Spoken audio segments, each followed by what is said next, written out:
Periodista, exjugador de fútbol profesional, locutor, animador de televisión venezolano, especializado en deportes actualmente. Es presidente de la Fundación Museo Fútbol Venezolano, productor y animador de entrevistas con Tony Carrasco, con más de 30 años de carrera como periodista en radio, prensa y televisión. Tiene una amplia trayectoria en la cobertura de grandes eventos internacionales y producciones audiovisuales de viajes y turismo, y de hecho hizo la cobertura del 9º Mundial de Fútbol en Qatar. Y para nosotros un placer, Tony, recibirte hoy en esta sección en la que pretendemos ver a través de tus propios ojos el mundo que le rodea. Bienvenido, Tony Carrasco. Bienvenido, Tony. Hola, el único mundo que tenemos. Bueno, gracias. Albani, gracias por la invitación. Sí, claro, así es. Esto es lo que hay. Es lo que hay. Inventar. Tal cual, no podemos bajar de esta nave. No. Como dicen por ahí, no te tomes la vida demasiado en serio, que igual vas a salir muerto. Sí, así es. Oye, qué placer estar aquí. De verdad que me encanta conversar así, además de estos temas libres, como decimos. Así es, tema libre de la vaca. Mira, bueno, en líneas generales, no sé si quieres centrarte en el mundo del deporte o en líneas generales, ¿cómo estás viendo la situación en el mundo que nos está rodeando y bueno, la circunstancia que nos ha tocado lidiar, los retos que tenemos que barajar? O sea que yo siempre veo el deporte como la vida misma, ¿no? Ajá. Yo creo que es una especie de refrán, porque uno siempre traspola todo lo que ocurre afuera del campo, en la vida, en la calle, a la cancha, a la piscina, al gimnasio. Incluso habla mucho de la personalidad de los jugadores, por ejemplo, ¿no? El jugador que es agresivo en el campo normalmente lo es afuera, claro, o tiene esa personalidad igual, ¿no? Entonces, yo creo que el deporte es una expresión social también, ¿no? Y bueno, hay muchos estudios, ¿no? Desde Camus a Desmond Morris hablaron de la importancia del deporte social, ¿no?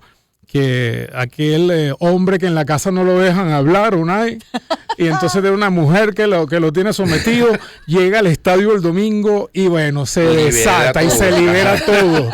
Yo he visto gente que son unos gentlemen, hablando de caballeros, o unas damas, y cuando tú lo ves en un partido de fútbol o de béisbol o un Caracas Magallanes y lo ves en la tribuna, aparecen otras personas. Oye, se transforman. Papás y mamás de jugadores en la cancha. La de los niños, ese es otra categoría. Otra categoría. Es impresionante cómo se transforma, ¿no? Sí, mutan. Así es. Bueno, la emoción del deporte, pero bueno, todo eso tiene como estudios. Los Pokémon, le sale la cola se le prende en llamas y Mira, todo. Tony, y en tu caso particular, ¿cómo eres tú? ¿Cómo soy yo? Ajá. Bueno, yo trato de ser igual cuando hago deporte que cuando estoy en mi vida, ¿no? Lo que pasa es que a veces este oficio del periodismo, cuando se trata de deporte, tienes que mantener la objetividad. Claro. Por ejemplo, yo cuando juega la Vinotinto soy a muerte, ¿no? Y me desgarro las vestiduras por la selección, pero cuando estoy narrando un partido de la Vinotinto no puede ser así, sobre todo si es un tema internacional, ¿no? Entonces tienes que mantener, digamos, la compostura. Entonces, bueno, ahí entra un poquito eso de sacarte esa especie de disfraz que uno tiene de fanático cuando está frente a un micrófono y mantener la objetividad. Pero así soy yo, ¿no? Trato de ser siempre muy parco, ¿no? A la hora de trabajar en el deporte, y cuando lo practico, yo me transformo un poquito para que vean. Sí me transformo porque, bueno, no es lo mismo estar viéndolo o narrándolo o comentándolo que estar en la cancha jugándolo como yo lo hice tantos años. Claro, ¿no? Además tú eres arquero. Sí. Claro, pero además es la posición más ingrata. Yo salí aquí del Loyola, claro, de toda la vida, del San Ignacio. Después pasé por la UCB, que fue mi primer equipo profesional, estudiando simultáneamente la carrera de comunicación social, y después de ahí, bueno, pasé por el Deportivo Italia, estuve en el Marítimo de Venezuela, jugué 2 años en tercera división en Francia, después me llamó también la selección, estuve en la Vinotinto y terminé en el Deportivo Italia otra vez en mi último par de años en Venezuela como profesional. Que es una posición muy ingrata la del arquero, ¿no? Porque, oye, nadie se acuerda de las paradas que hizo y cuántos goles evitó, pero como le metan un penal, eso lo psiquitrillamos. Además, fíjate, digamos, los espectadores, ¿no? Hablando toda esa parte, digamos, diferente del deporte, sociológica, el arquero siempre está solo, ¿no? Claro. El portero ni se abraza con nadie cuando hacen goles normalmente, ¿no? Se viste diferente. Claro. Es el único que puede usar las manos. tiene hasta un cerco donde no puede salir, que es el área, tiene su especie de casa, de cabaña, que es la portería. Entonces es un hombre solo, solitario ahí, ¿no? No, y el que tiene la responsabilidad de salvar el partido cuando se define tiene por mucha penal. responsabilidad. Ya lo dice un delantero, falla 40 goles, pero hace en el último minuto el gol de la victoria, es el héroe. Es la ¿no? gloria, claro. El arquero para de todo, bueno, las saca todas y se le va un balón en el último minuto, el villano. Claro, Así es. claro. Qué Mira, increíble, qué increíble. El otro día estaba viendo informaciones acerca de, oye, Michael Phelps, por ejemplo, que decía que le había pegado mucho emocionalmente digamos, toda la presión que implica eso, o esta chica estadounidense que retomó Biles. Biles, exactamente, que retomó otra vez las competencias después de 2 años, y también algún jugador español creo que se retiraba porque no aguantaba la presión. ¿Qué tipo de preparación tienen que tener, digamos, ustedes para afrontar ese día? ¿O qué tanto es la presión, no sé, del público, de la crítica? Es distinto a lo que nos pasa, digamos, a lo que no nos dedicamos al deporte. Bueno, parecido, porque es como los trabajos también. Es los trabajos, un jefe que te tiene presionado, un trabajo que no te gusta, y que hay empresas que ya usan a los psicólogos, ¿no? De hecho, en el deporte, hasta hace no muchos años no se usaba la figura del psicólogo deportivo. Ese que te orienta si pierdes, si fracasas, si te lesionas en un momento importante, cómo asume eso, que es tu profesión, cómo lo llevas, ¿no?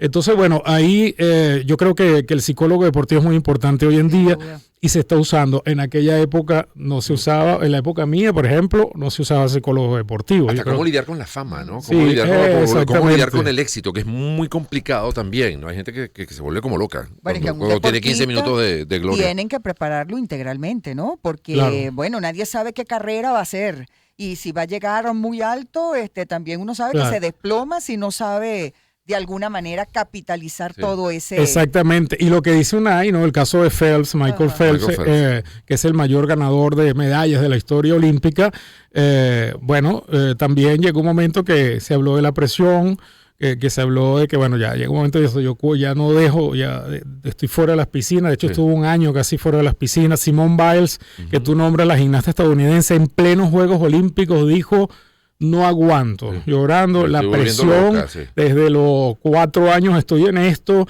y llega un momento que dice, wow, yo no puedo más, yo me retiro. Se retiró incluso en plenos Juegos Olímpicos, después volvió, porque bueno, es una superatleta, pero hay muchos casos, el caso de Lance Armstrong, el ciclista, ¿no? Que sufrió de cáncer, y entonces pasó también de ser héroe mundial a villano, ¿no? Cuando se descubrió que usó sustancias, ojo, que no eran sustancias de dopaje, ¿no? O sea, eran sustancias prohibidas por el Comité Olímpico Internacional y por la Unión Ciclista Internacional, pero no es, digamos, drogadicción, sino que usar una sustancia que no se podían usar. Un término, a lo mejor, un medicamento para evitar el dolor o para mitigar el dolor, entonces lo pone adicto a las drogas. Parece que si usted estuviera metiendo heroína, ya va. Sí, otra cosa distinta, ¿no? Lo que pasa que como la sociedad estadounidense no perdona es la mentira. Entonces él le mintió al mundo al decir que no usaba nada de eso, y al final se comprobó y él lo reconoció, pero imagínate, de sacar un libro, de venir de cáncer con metástasis total a ganar una cantidad de Tour de Francia y todo lo que ganó, nadie lo podía creer, ¿no? Así es. Mira, Tony, y conversamos, amigos, con nuestro invitado especial el día de hoy en El Mundo Según, Tony Carrasco, periodista especializado en deportes, exjugador de fútbol profesional, locutor, animador. Con todos estos cambios que está sufriendo en este momento, digamos, el fútbol en el país, muy especialmente con la Vinotinto, toda esta serie de proyectos nuevos de la Federación Venezolana de Fútbol. ¿Cómo ves tú el panorama? ¿Qué te parecen los nuevos proyectos, etcétera, etcétera? Wow, pregunta clave esa, ¿eh? Bueno, como saben, yo estuve un tiempo yo me lancé a la presidencia de la Federación Venezolana de Fútbol para luchar contra, bueno, evidentemente la corrupción de ese momento y cómo se estaban manejando las cosas, los escándalos. De hecho, después saqué un libro al respecto que cuenta todo. Y bueno, definitivamente este país no es mejor en el fútbol o no ha llegado a un mundial u otras cosas por la dirigencia. Eso está clarísimo y comprobado. De unos años para acá, sobre todo con un apoyo importante económico desde el punto de vista sobre todo gubernamental, bueno, hay una cantidad de recursos como para hacer las cosas que no se pudieron hacer antes. Y hay unos aires de cambio importantes. Yo veo muy positivo muchas cosas, veo otras que no. Por ejemplo, esto es como la punta del iceberg, la Vinotinto es como lo que vemos, pero Claro. detrás de eso, bueno, hay una montaña de problemas, sobre todo en el fútbol base, en el fútbol menor, en las generaciones de relevo, en el manejo de las asociaciones de los estados, ese tipo de El otro día cosas. Deina hablaba también de lo que pasaba con el fútbol Ah, femenino, también, o con exacto. el fútbol Sí. sala, con los, digamos, otros tipos de, que forman parte de la federación, pero son otros Sí, deportes. que son también. apéndices de la Exactamente. federación, pero definitivamente pareciera que ahora se está tomando más en cuenta este deporte tan universal. Entonces por ahí que yo veo, por ejemplo, si a mí me preguntas, ¿vamos al mundial o no? Yo te diría que sí vamos, porque después de tantos años, de 100 años de fútbol, es la primera vez, primero que hay un cupo y medio más, ¿no? Ok. Ahora hay de 9 selecciones, van a clasificar prácticamente 7. O sea, tomando en cuenta el repechaje. Entonces 2 selecciones se quedan solo afuera. Yo creo que es un gran momento porque hemos mejorado mucho, porque tenemos jugadores regados por toda la geografía mundial y es el momento, ahora o nunca, digo yo, ¿no? Para clasificar al mundial de Estados Unidos, Canadá y México. Vamos a ver. A ver, ¿qué Crucemos los ocurre? dedos, crucemos los dedos. Tony, preguntas básicas. Cuando no estás trabajando, ¿qué te gusta hacer? Oye, me gusta mucho, bueno, el deporte, por supuesto. Ajá. Sabes que yo después que me retiré profesionalmente, bueno, seguí jugando, ¿sabes? A nivel de clubes y todo esto. Y empecé a correr maratones. Entonces Ajá. hice ya 8 maratones de 42 kilómetros. Tengo, bueno, medios maratones o Ok. carreras de 21. De 10 las hago todas las que vengan por ahí, ¿no? ¿Todas Eh, aquí en Venezuela o...? No, de afuera, sí. Afuera. Los Ajá. maratones sí, hice varios. Nueva York, Berlín, hice Atenas, hice Barcelona. Ay, qué maravilla. Hice varios maratones, pero también me gusta eso, ¿no? Mis tiempos libres, hacer deporte, salir. Y yo soy un poquito apasionado de la lectura, porque mi papá, que era un español llegado a estas tierras como tantos, ¿no? En los años 50, en el 56, bueno, él vino con un martillo y una cantidad y con mi madre, una cantidad de esperanza, ¿no? De hacer Claro. América. Ha podido venir aquí como ha podido ir a Uruguay o Argentina, ¿no? Y mi papá, recuerdo ya con uso de razón, que era miembro del círculo de lectores. Entonces mi Ok. papá tenía montañas de libros en mi casa y llegaban libros todos los lunes, cajas, porque sabes que en aquella época que no había internet, no había, digamos, redes sociales, Sí. todo eran libros. Entonces mi papá todos los lunes, muchas veces se quedaba en su casa Ajá. o en nuestra casa sin ir a trabajar para leerse un libro.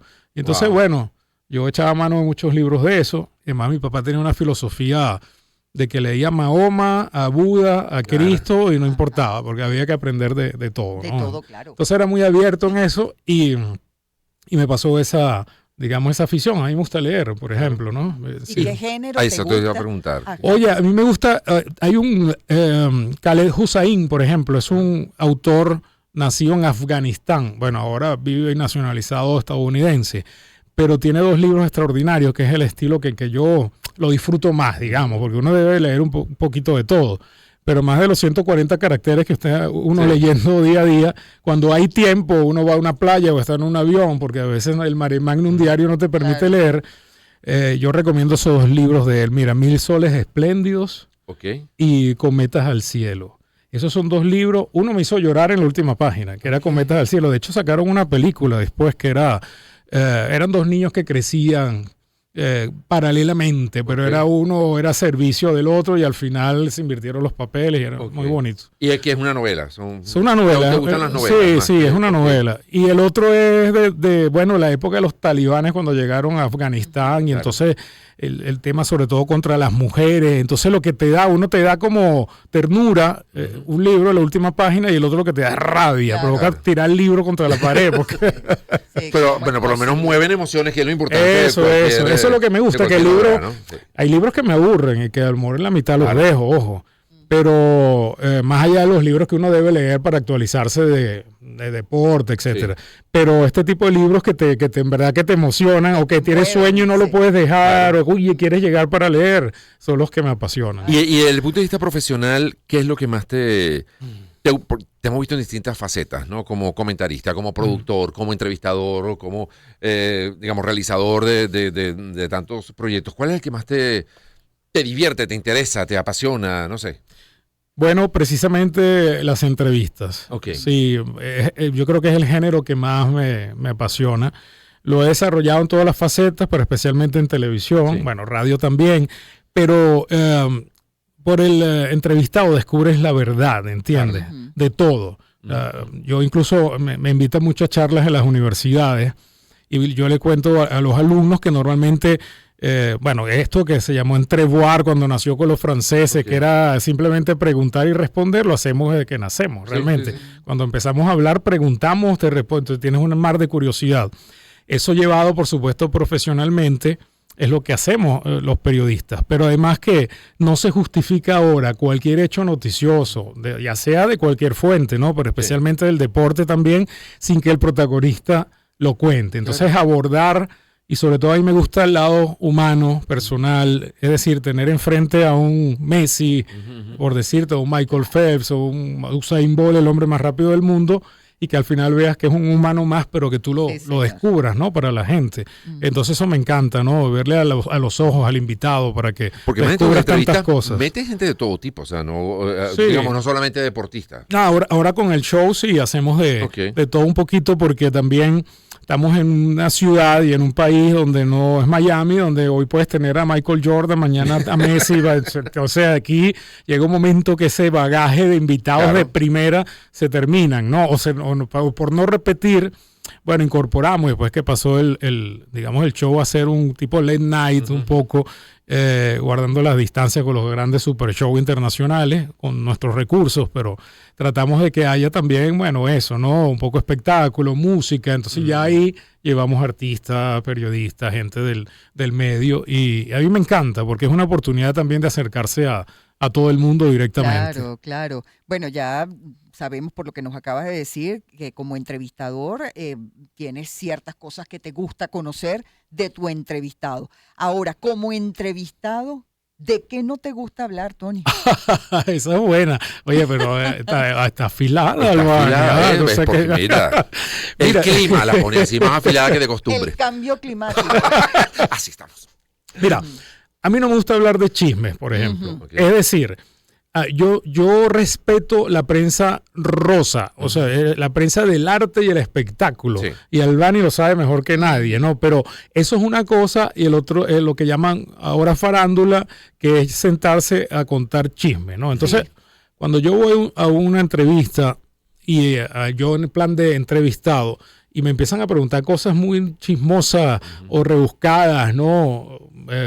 Con algún episodio que haya podido tener personal, ahí no me gusta porque ya se están metiendo en otra parte que si yo quiero respondo o no, es Claro. verdad. Pero me parece que tiene que haber un límite en esas cosas personales. Es decir, tú No hablas- todo vale. Pues, sí. porque es que también ahora ha cambiado tanto la cosa, porque ahora por las redes sociales ya se conoce todo, ¿no? Entonces, tú sentarte aquí y que yo te pregunte, bueno, una interioridad de un matrimonio que tuviste y por qué fracasó, por ejemplo, me parece absurdo teniendo Así tantas cosas Claro. interesantes que hablar, Eso ¿no? me ahorró respuesta de ti, ¿qué te importa? Sí. Eso no es problema señor. tuyo. Sí, Pero señor. sí, ojo, eso a pie a que conozcas mucho de la gente, pero también para que se difundan muchas informaciones, amor, falsas también, o mucha difamación que, No bueno, hay necesidad, empieza la a circular y van a cuenta que uno tiene que estar ahí metido en ese, Exacto, en ese exacto. tipo de Claro. polémica. Mira, ¿algún superpoder que te gustaría tener? Yo siempre he soñado con la máquina del tiempo. Ajá. Tú me dices a mí, ¿cuál es el sueño ese utópico? Es tener la oportunidad, ya sea una máquina o no sé, una sensación, lo que sea, de viajar por el tiempo. Okay. Y entonces también me dicen, ¿y dónde viajarías? ¿A saber el futuro? ¿Qué va a pasar? No, nada que ver al pasado. O sea, yo iría a la historia, a conocer, a sentarme al lado de Hitler, Ajá. a ver por qué hizo lo que hizo, y tratar de de entender verdad aquella todo, cosa. ajá, y por qué si es verdad, porque una cosa es lo que te cuentan, Claro. otra cosa son las verdades, o tener a Jesús al lado, o tener por allí, no sé, a Simón Bolívar, Claro. de verdad cómo era su personalidad, de cómo hablan, si es verdad, si no es verdad las cosas, eso me encantaría. Ok. Ese es un Maravilloso. superpoder. Viajar en el tiempo, Sí, poder viajar en el eso me tiempo. encantaría. Mira, Tony, y en estos tiempos, pregunta de @gaboplanas. Ajá. La opinión sobre los streamers que ahora tienen más contacto o exclusivas que muchos periodistas con los deportistas. ¿Cuál es tu opinión al respecto?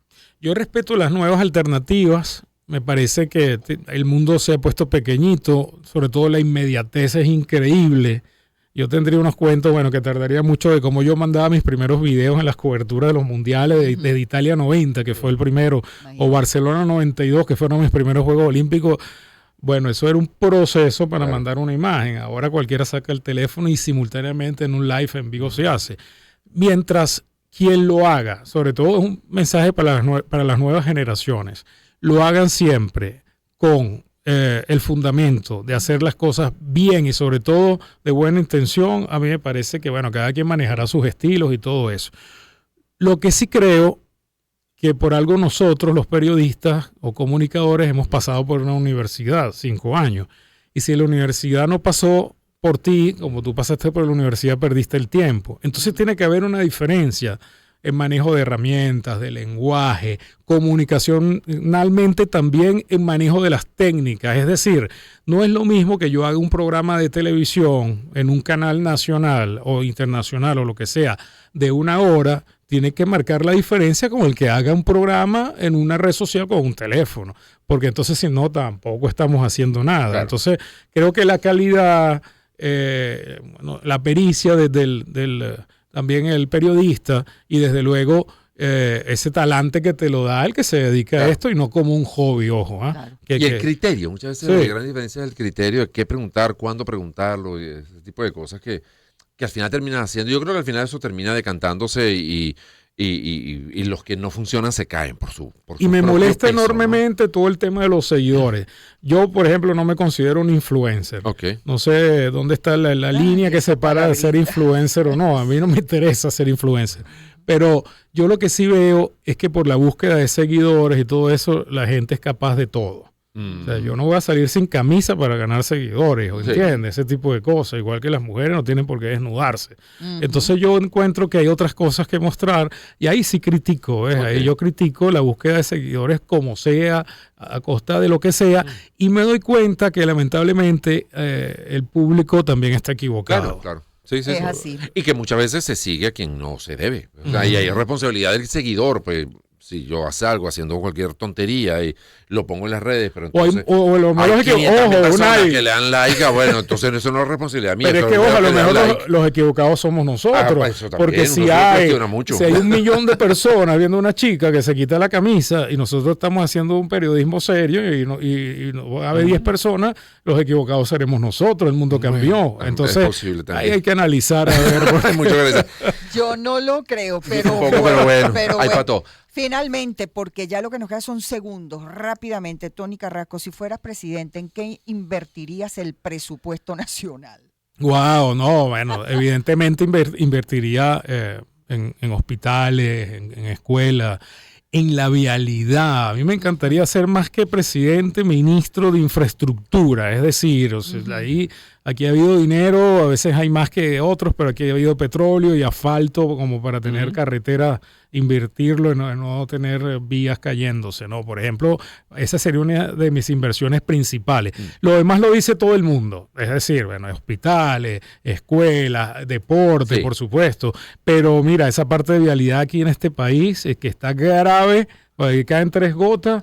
Ahí cuando yo voy a la radio en Rankin se cayó la calle completa de Santa Fe cuando llovió. Se cayó. Qué peligro, sí. Entonces yo digo, wow. O unas colas terribles porque hay una alcantarilla que no funciona eternamente y sigue haciendo el mismo charco que tranca la ciudad. No sé si bueno, aprovechando que tenemos este contacto, yo te pido, por si acaso eres presidente, arregla por favor la electricidad y el agua, que estamos hasta el copete. Oye, sí, también. Si no, es que si hacemos una lista es larga, ¿no? Una lista es larga. Sí, oye, ¿verdad que lo del agua, habiendo tanta agua dulce y bueno, y salada también que se puede desalinizar en Venezuela, es increíble que todavía estemos desde los años 60. Gracias, Tony, muchísimas gracias. Igual, qué gusto gracias tener aquí en el estudio de Agenda Éxito. Bueno, y nos despedimos recordando